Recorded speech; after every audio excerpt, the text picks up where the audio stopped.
Worn, torn, and stained with blood, an important piece of American military history will be auctioned off next week in New York. It's a flag carried by General George Custer's soldiers during the fateful Battle of Little Bighorn.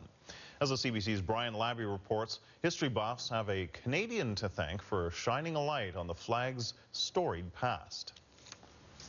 In the coulees of southern Alberta is where you'll find George Kush, a Canadian with a passion for history, who has uncovered a century-old mystery, something he's known for years. Oh, I actually wrote a little paper on it, and I was going to, submit it to a history journal or something like that. Just never got around to it. Kush is credited with confirming the authenticity of what's being called a sacred American artifact, a military pennant that can now be called with confidence General Custer's last flag.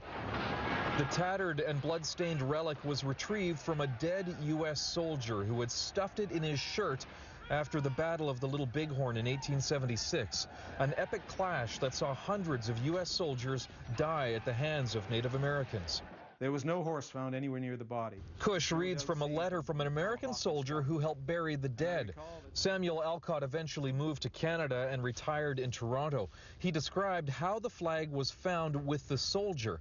Kush used the letter to prove the flag is the real thing. The flag itself is remarkable in the story that you can tell simply by looking at it. The old flag has been held at a museum in Detroit, but it'll be auctioned off where it could sell for as much as $5 million. These flags just don't come up that often. Like I say, there's only two that are known to have been recovered from the battlefield. An extraordinary relic from America's past confirmed by a Canadian.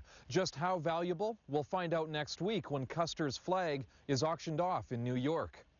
Brian Labby, CBC News, near Lethbridge, Alberta.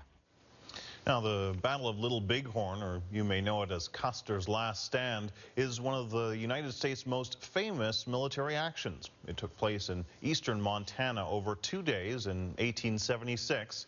General George Custer led about 600 soldiers against an alliance of Lakota, Northern Cheyenne, and Arapaho. The native warriors outnumbered American forces 3-1.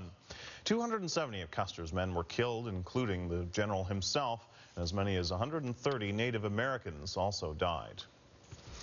Well, you're